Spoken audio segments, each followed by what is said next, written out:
What is up, you guys? It's Violet Taylor here, and welcome back to Let's Catch a Vibe. Now, I hope everyone's feeling great, feeling amazing, feeling vibey. As you guys can see, this is my episode 3 review on Wednesday. So, pretty much we start off this episode by Wednesday getting captured from what we saw in episode 2, because she did the world famous Addams Family double click and unlocked the Nightshade room where, was it Rowan took the book from? So yeah, pretty much we find out this is like a bit of a cult, or what they call the elitist section of the school, where we even have the school bully. I forget what her name is. She's one of the sirens.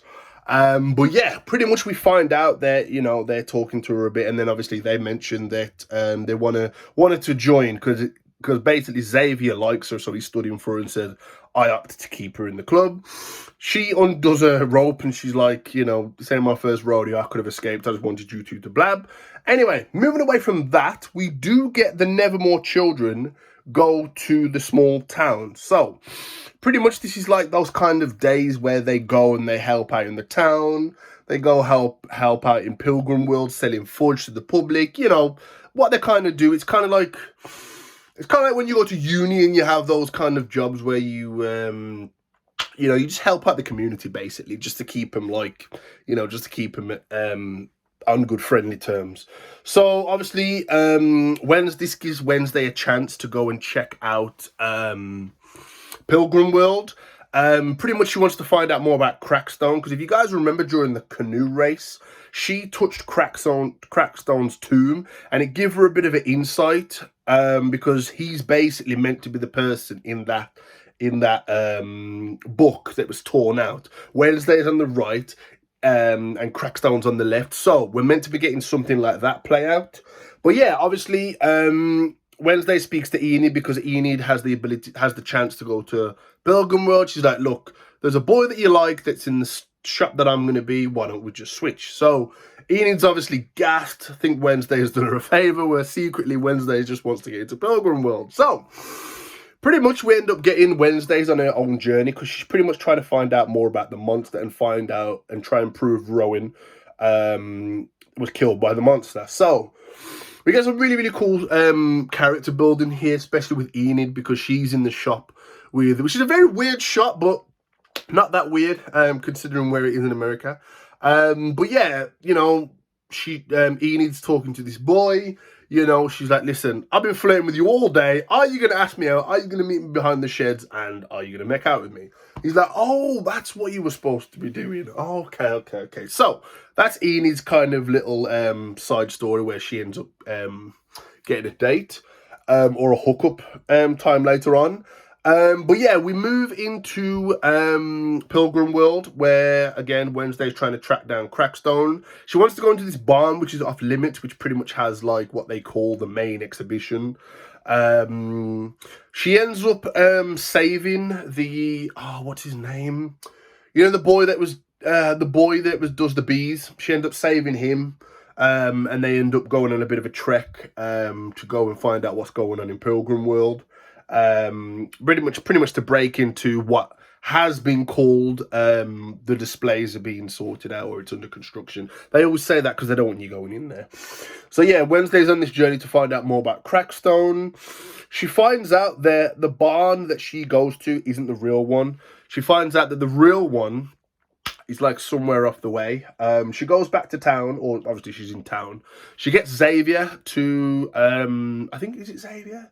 No, it's the other boy. It's the other boy that works at the cafe. She gets him to tell her where it is on the map. So she goes and investigates.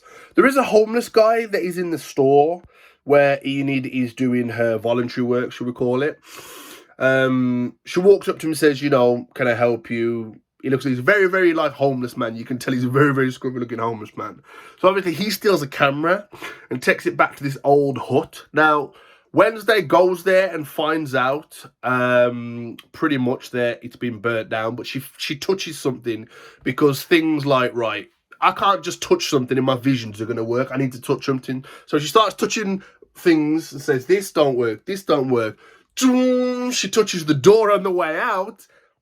Vision. So she ends up finding out that the little girl that spoke to her by Crackstone's tomb was an astral projection of one of her ancestors, because she looks exactly like Wednesday. We find out that pretty much, you know, outcasts and all that kind of stuff, they pretty much called her a witch and burnt like a lot of people in the town, you know, obviously black people, Indian people, anyone that they didn't pretty much seem as like God's children, so they, shall we say. You know what the Pilgrims did. It's not a thing that's hidden. We know what the Pilgrims did. Look what they tried to do to Pocahontas, you know what I mean? Anyway, yeah, so we get Wednesday that pretty much gets a vision. She follows this footsteps at the monster, because the monster turns up. She goes to follow the footsteps of the monster and they melt away in the rain. Xavier is kind of believing her, but he kind of thinks she's still like, okay. But anyway, Xavier's pretty much trying to help her.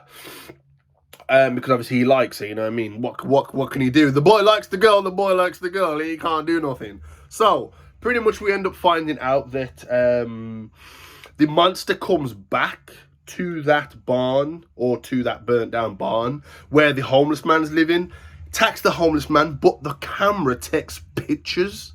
And when the sheriff finds out in the morning, he looks at the camera, he's like, oh, what could that be? It's got the face, so it literally looks like a monster, but obviously he's probably going to connect it to the Nevermore kids again and again. We do get to meet the mayor in here, which is the father of one of the bullies that we did find out in the second episode in the diner fight. I say diner fight, but yeah. Again, Wednesday kicks the bully's ass again. He's like, listen, I can't get any more trouble with my dad. He's out of there. So yeah, obviously we're on this journey now where we're going to find out. I think the next episode is when they go to like is it a ball or like a prom, maybe, something like that. But yeah, I'm really enjoying this so far. We do get a bit of a sad moment where Enid is meant to meet this Gorgon boy. It's sad. It is sad. Pretty much she's waiting by this bus and he puts a towel over the mirror, takes a shower, comes out the shower, the towel falls down and he gets frozen by his own reflection. So Enid thinks that she's been stood up, but it's not that way at all. So she's going to be a bit pissed with this guy. And obviously, you know, she claws out and scratches this bus. But yeah, overall, really, really enjoying this episode. Really, really enjoying this series. I'm kind of taking my time with it. I don't want to be done with it so far. Next episode, I will be doing 4 and 5 together. So, you know, I'm still kind of on par with that. I might just do them singly now. I know the first and second episode I did together. But yeah, overall, enjoying this episode, enjoying this series. If you guys like this video, don't forget to smash the like button. If you didn't like the video, let me know in the comments down below why you didn't like the video. I can see why a lot of people might have thought this was like a slower episode, but to me, I absolutely love it. This gave us more history. You know, Wednesday's getting better with her visions, because even Xavier's like, have you been having visions? He's like, how long have you been having them? So we get a bit of a thing there where, you know, Xavier believes her. But yeah, overall, if you guys are new to the channel, don't forget to subscribe to the channel if you're new and join the team. Let's catch a vibe. Also, if you are new, please don't forget to push on the bell notifications to get notified as soon as I upload. But more importantly, don't forget to stay vibey, and I'll catch you all in Wednesday. Cheers! I did it then.